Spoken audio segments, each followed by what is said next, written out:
All set? All right, good afternoon, everyone. Before we start, I just want to acknowledge our law enforcement partners joining us here today. Bill Sweeney, Assistant Director in charge of the New York FBI office. Sean Benedict, Special Agent in charge of ATF's New York Field Division. And Philip Bartlett, Inspector in charge of the U.S. Postal Inspection Services New York Division. And in a moment, you'll hear from Mayor de Blasio, then you're going to hear from Bill, and then from John Miller. And John will provide you with an update on the suspicious package investigations we're conducting here in New York City. First and foremost, my message today is that New Yorkers are safe.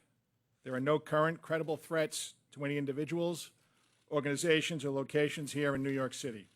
New Yorkers are safe, but everyone, all 8.6 million residents and the millions of visitors who come here every year, should always remain vigilant and aware of their surroundings. As always, I urge people to alert us to anything that might seem strange or out of place, or anything that makes them feel uncomfortable.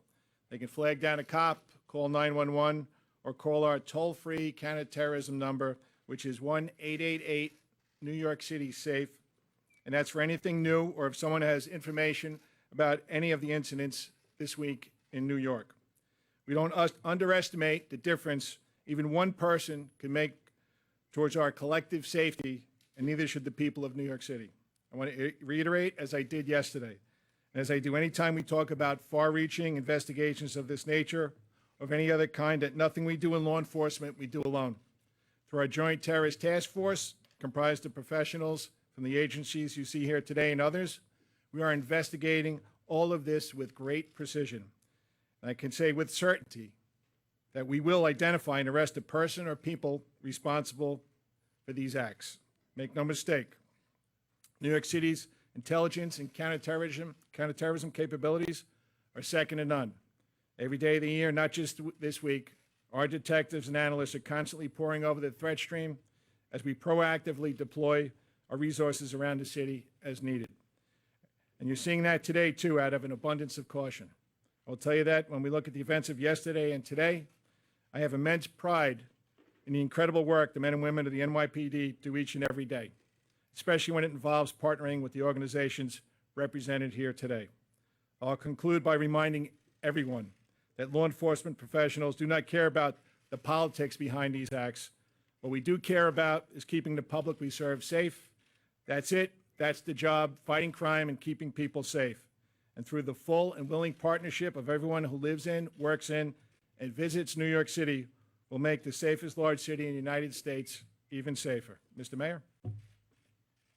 Thank you very, very much, Commissioner. I want to express my appreciation to all the men and women of the NYPD who have done an outstanding job yesterday and today addressing this situation, and to all of our partners, federal and state partners. Everyone has been working together to address this forthrightly. Now, look, one of the things that we emphasize in a moment like this is that you're going to see a lot of police presence. It's important that we proactively take steps to protect those who have come under attack. Clearly, what we've seen in the last few days is an attack on media outlets, an attack on prominent public figures. We're going to make sure there's expanded presence as long as we need it to show very vividly that New York City takes these issues seriously, that we are defending people who are coming under attack, that part of how we protect the democratic process is to show that threats like this are not taken lightly. So expect that presence. And I know that for those who have gone through this in the last few days, that's a presence that they appreciate greatly. I want to say that everyday New Yorkers have responded to this situation with the kind of strength and the kind of resiliency that this city is famous for. It makes me very, very proud of all 8.6 million New Yorkers, that they have handled the situation with a real sense of resolve. They're not going to let an act of terror intimidate them. And that's really important in this moment, to say whatever the motives of the individuals involved, the people of this city are not being thrown off their game, are not having their values undermined or their way of life undermined. New Yorkers are standing strong right now.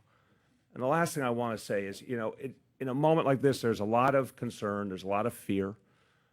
Clearly, it's an upsetting time. It's a time when there's been too much hatred and too much division in the air.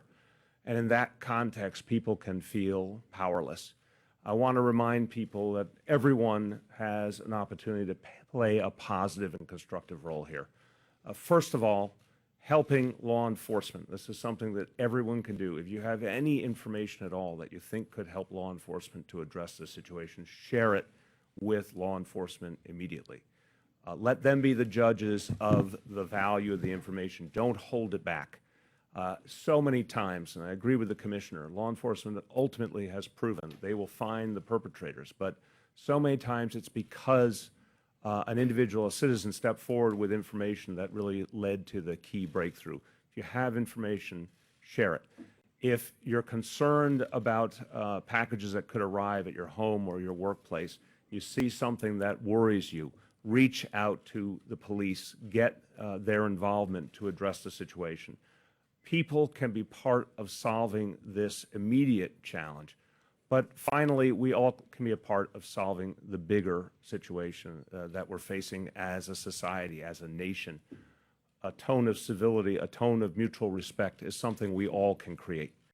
We shouldn't just ask, what are the most prominent voices doing? We also have to ask the question, are all of us treating each other with respect, treating men and women in law enforcement with respect, people in the media who report the news, treating them with respect.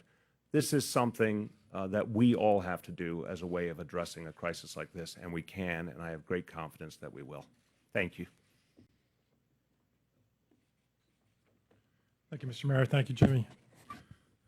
Right now, the FBI Joint Terrorism Task Forces around the nation are fully engaged on this investigation. We are working quickly to process and analyze relevant information from the suspicious packages recovered over the last few days. We will continue to do so for as long as it takes and until there is a resolution. This is a nationwide investigation involving multiple jurisdictions coast to coast. To give you a sense of scope, just here on the New York JTTF, agencies ranging from ATF, the U.S. Postal Inspection Service, the Secret Service, the NYPD, the New York State Police, and dozens of other federal, state, and local agencies are working shoulder to shoulder. I want to thank those partners for their efforts, their collaboration, and hard work. Much of their leadership is in the room with us today. I also want to personally thank the hundreds of men and women that are up the street working on this together. The FBI will continue to focus all of the resources at our disposal to identify and apprehend the individual or individuals responsible for these acts. The investigation is still in its early stages. I have said this each time that we have faced similar situations, but it bears repeating today. It is vitally important that we do not inadvertently disclose information that could adversely impact our investigation or a future prosecution. The public understands the need for this level of operational security, and for that reason, I will not be able to answer specific questions on what we know. What I can say is that at various times over the last few days, 10 suspicious packages were located at multiple locations in New York, Maryland, Florida, Delaware, and Los Angeles. Law enforcement responded, and each package was collected by experts, and examinations are now underway at the FBI lab in Quantico. As to the devices located in New York, which contained a powder, the initial analysis indicates that the powder in those particular envelopes did not present a biological threat. Other analysis is ongoing. However, it is worth repeating that any device could be considered potentially dangerous and treated as such until proven otherwise. We continue to advise the American public to remain vigilant, as it does remain possible further packages have been or could be mailed. These devices should be considered dangerous.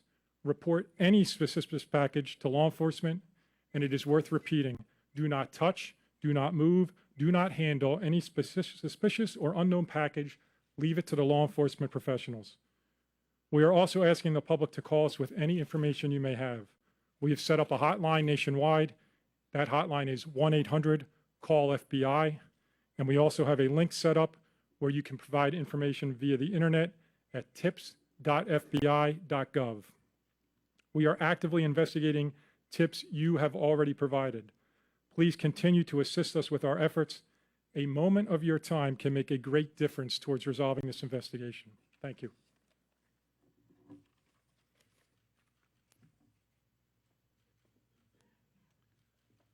I think most of you are up to speed on the events that occurred outside the Time Warner Center at CNN yesterday. What I'd like to do is kind of walk you through the timeline of the events of this morning on Greenwich Street. This begins in the very early hours of the morning when a retired NYPD Intelligence Bureau detective who was awake and watching the news saw the image of the packaging that has been common to most of these devices as they have turned up at various locations. And it struck him that that looked very much like a package he had seen on Tuesday in mail he was to screen for Robert DeNiro Productions at their offices on Greenwich Street. He contacted, based on his experience, he knew how to call the bomb squad directly. He spoke to the bomb squad. They advised him to also notify the 1st Precinct, and they went directly to the scene. They were met by emergency service, who with the 1st Precinct were able to locate, based on the security director's instructions, the package where he described it. The bomb squad was then able to use their expertise and equipment to safely package that intact, remove it safely from the building, and then place it in the total containment vessel, which is our bomb transport vehicle, and bring it to the Rodman's Neck range, where it joined the other devices that we got from CNN and from the FBI and Westchester County authorities. By late this afternoon, all of those devices should have been transported by the FBI to the FBI lab in Quantico to be examined by their explosives people, so that all the evidence from all of these incidents are in one place. I'd especially like to commend the work of the JTTF. Was in the command post last night as they pulled an amazing effort together with other joint terrorism task forces around the country to run leads, and with FBI headquarters. The work of the Intelligence Bureau detectives under Chief Galati, who have been assisting as a virtual extension of the JTTF as leads come in. The public for calling those leads in, not just to the FBI hotline, but to the NYC safe number that goes to our ops desk. We're up 139% in those calls, so when we ask people to come forward, they do it. Particularly to the bomb squad detectives and supervisors who, whether it's 1 o'clock in the afternoon or in this case 5 o'clock in the morning, are right there with the right equipment, the right training, and know what to do. The emergency service people who drive that truck with the device in the back, the highway people who escort them, and of course all of our partners, postal inspectors, ATF, and of course the JTTF. It's a large team effort, and we're looking for the continued help of the public. All right, at this point, we're going to take some questions. Yep, second row. Were these devices rigged to explode, or do you think they're more sent to intimidate? So we're not going to, as Bill said, we're not going to give you 100% accurate description of what the devices were, but we have to treat them as live devices. This is a protocol that our bomb squad people use, and it keeps everybody safe. Yep, in the back row. Is there any reason to believe there may be other packages like this out there? Yeah, we don't know at this time, but with the postal services that are here, we're doing our best to make sure that if there are any out there, we identify them quickly. Yeah, in the back. You said that the powder wasn't biological. Is it a talcum powder or some other type of powder? And also, are you exploding the bombs at Rodman's Neck, or you're taking them to Quantico unexploded? No, we are transporting whatever evidence we have down to Quantico. And as far as the powder, we're just going to leave it as to what Bill said, that it's not biological. And we're still testing it. Yes, in the back row? Two questions. First of all, I saw reports that they may have come from Florida. Or any of them, had they been hand-delivered or delivered via courier, or were they sent through the mail? Could they have come from Florida? And then my second question is, what, in terms of being proactive and identifying potentially new targets, are you doing anything to look for other celebrities or Yeah, okay. media. Bill, do you want to talk about the first part of your question? And John, maybe you can get the second part, what we're doing proactively? First part was which? What was the first part of your question again? I'm sorry. Could they have originated in Florida? Were any of them sent, how many of them were sent through the mail versus delivered by courier? So I'm not going to get into specifically where we think the packages came from. Some were obviously delivered or in the postal system. I'll leave it at that. Other than that, I'm not going to get into a description of where we think the packages originated. I would reiterate, regardless of where people think they originated, if you see something suspicious or you think you may know information, please provide that to us at those two tip lines. Hold on one second. We have a second part of that question. To get to the second part of your question, when there was the first device targeting Mr. Soros, we went to all the locations that were associated with the Soros family, Soros businesses, places that Soros contribute to.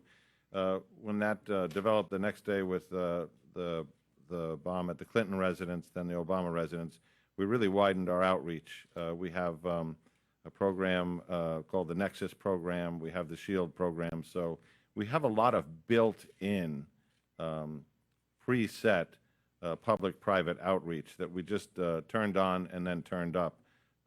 We went to television networks yesterday. We posted police officers in front of locations that we thought might be under increased threat. When the device was discovered at CNN, NYPD personnel were already there working with their mailroom people on recognition and detection, and that was increased to a wider scope today. I don't want to go through what types of people or places we've increased to, because we don't want to single anybody out that hasn't received a package. Suffice it to say, we're watching where they go, and we're doing extensive outreach. Just to add one more thing to that, and if you go on the NYPD website, there'll be information about how you can identify what might appear to be a suspicious package. Somebody over here? Yep. Question, there's been a lot of speculation and a lot of talk about whether these are hoax devices, maybe not real in some cases, they weren't intended to go off. How would you describe it? Would you describe it as something that was a hoax, or should people really be taking this seriously? This is something that should be taken seriously. The NYPD and the FBI, we're taking this seriously. We are treating them as live devices. As you see the way our bomb squad detectives went into CNN yesterday, this has to be taken with the utmost seriousness. So as far as a hoax device, we're not treating it that way. Dominic? For the mayor, Mr. Mayor, do you definitely feel this is terrorism related, and what do you say to the people of New York? It's absolutely terrorism because it's an effort to use violence to make a political impact. That's the definition of terrorism. The people of New York City are as tough as it gets. This city's been through terror attacks before. The people of the city understand the whole game plan of terrorists is to intimidate us. New Yorkers refuse to be intimidated. That's what we see time and time again. Go back to 1993, the first bombing of the World Trade Center, and everything that's happened ever since. People in this city are full of resolve and don't let these things throw us off our game. And I think that's important to inhibiting terrorism going forward, to consistently show those who would attack us that their efforts are in vain. So New Yorkers have been exemplary. They do heed the warning. If you see something, say something. But I want to remind people, because we see this a lot, people should not hesitate. Sometimes someone's looking at something, they're concerned, they think, oh, maybe I should call, maybe I shouldn't. If it's on the cusp, make the call. If you think maybe you should call, you should definitely call. Let the experts resolve something. If there's anything that's suspicious, let law enforcement be the ones to make sense of it. Zolan? I'm just a little confused on the powder. Just as a clarification, are you referring to the white powder that was found in this package mailed to CNN, or is this powder that was in the device? No, this is the powder that was found yesterday with the packaging yesterday. So it's not biological. It's still being subjected to further testing. Yep, right here. Yep. About the officer, the retired officer who found the package at DeNiro's property? No, just I'll say that I'd like to thank him for doing his job correctly. he saw on the news, and thank you for putting it out there, that this package that he saw yesterday was almost exactly like the package that they were showing on TV, and he took affirmative steps to call us to make sure we could take it away safely. Yes? Accurate to call this an explosive device, a suspected explosive device, or simply a device? What's the proper terminology? I would say it's a suspected explosive device. Yep. But have exploded, do you believe the intent is to have them not explode, or are they? Yeah, I'm not gonna talk about intent, but, if you were the bomb squad detective, how would you treat it, right? Okay, in the back row? Commissioner, I understand you don't want to say whether these things are explosive or not, but do you guys know for yourselves whether these are explosives or hoaxes? We are treating them as suspected explosive devices. Yeah, Yourselves, even if you don't want to say publicly? I'm not gonna get into that. The back row? It was a good try, though. Thank you. Envelope was the same. Are all the devices that were inside the same? And have you guys been able to get forensic evidence off the envelopes or things to get identifying information? Bill, do you want to take that?